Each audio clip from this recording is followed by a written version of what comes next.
This episode is brought to you by CoolStuffInc.com, the #1 seller of games and gaming accessories. And GatheringMagic.com, the #1 resource for Magic the Gathering news and articles. Hey, this is Daniel. This is my Maelstrom Wanderer deck.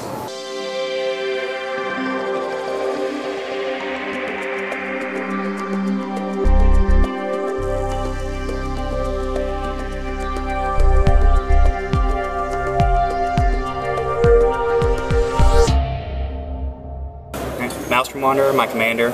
He's a 3-turn clock. Doesn't have to keep on the field to even be good anymore, so a double cascade.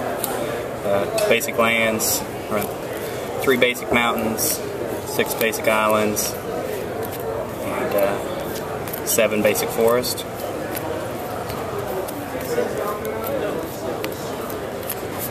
Homeward Path, just in case anybody wants to take my stuff.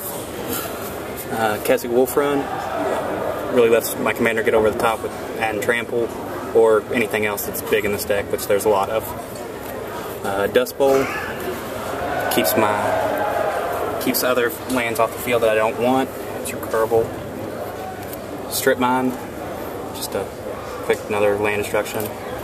Mystifying Maze keeps commanders away from me or really anything that's going to kill me. Flooded Grove, probably not the best choice, but just another land that I use. Scalding Tarn, fetch. Steamboats, dual land. Boilerworks, I use, later on you'll see Garruk, and I used a lot of these double lands. My red-blue. Another red-blue. Dual land. Green-blue. Another one of my double lands I like to use. Raging Ravine, just in case for some reason I need a creature to hit somebody. Another double land. This is my Rupture Spire, just in case I can't hit a land for some reason or a color I need. Command Tower. Use this playing multiplayer. It really helps out a lot. If you're just against one other person, you're probably only going to get one caller, but Ingot, Coalition Relic, some good ramp, Soul Ring. Use Cultivate, lets me go through and get my lands, and Cadoman's Reach, same thing. Recross the Paths, recurable, if I can win the clash, doesn't happen very often. Skyshroud Claim, go get duels. Explosive Vegetation, probably going to come out, but still in there at the moment. Azusa, just pretty much more ramp, and Oracle. With Azusa, it gets pretty crazy. Mana Reflection, just pretty much if I keep this out, I'm winning. So, got to get rid of that. My only Wrath I run, really, Blasphemous Act, does 13 damage to all creatures. Karn, just Vindicate usually. I don't think I'd ever really want to restart the game with him, especially in a big multiplayer. Little Jace, I usually use his bump just so people try not to kill him.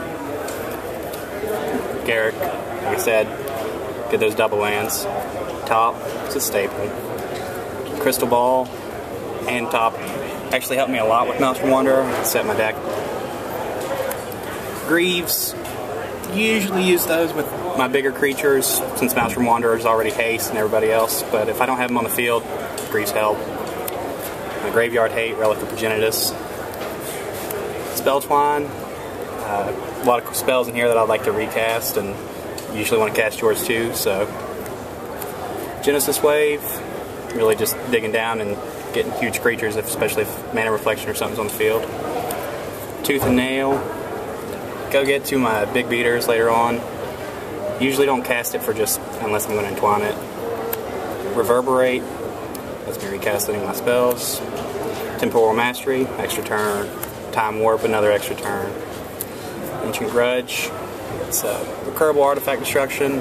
So, Grip. Hull Breach. I really like this card. It really saves me a lot of times. I usually choose both. Capsize, in case I want to bounce something. but like Gristlebrand.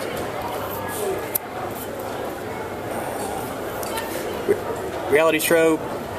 It's probably a card not a lot of people use, but I really like it. Just lets me keep spinning it over and over.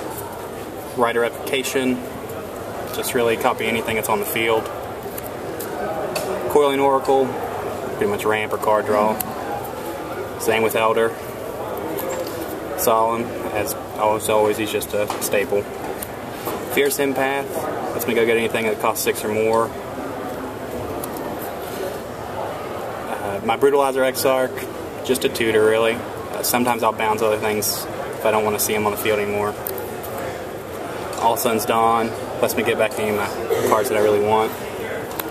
Trick Bind, I don't run a lot of counters or anything, but sometimes just stopping that one ability is real nice. Glenolindra, the counters I do run are usually creatures, because I don't want to cascade into them.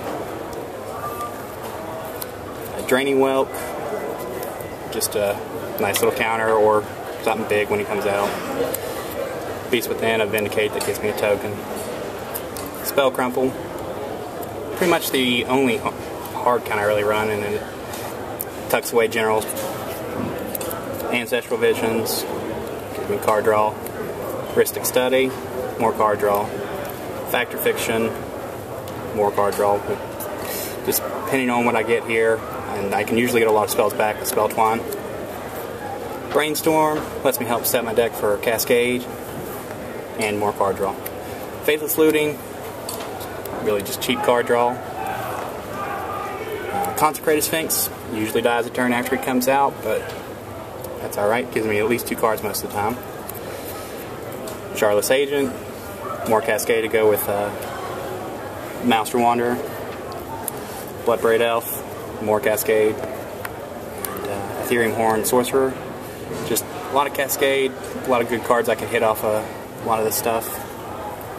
We get into Acidic Slime, blow up a land, or really whatever I want. Kiki Jiki, a lot of cards in here. They're really good for the inner battlefield effects, and he's really good at that. And then you get to my Deadeye Navigator. I really like him more than Kiki Jiki. He gets pretty ridiculous with some of the stuff, and he's pretty brutal. Inferno Titan, just, you know, big beater. Good with Greaves. Primeval Titan, give me that land ramp and Frost Titan, tap him down. Avenger of Zendikar, if I get a big Genesis wave off, he pretty much can win me the game.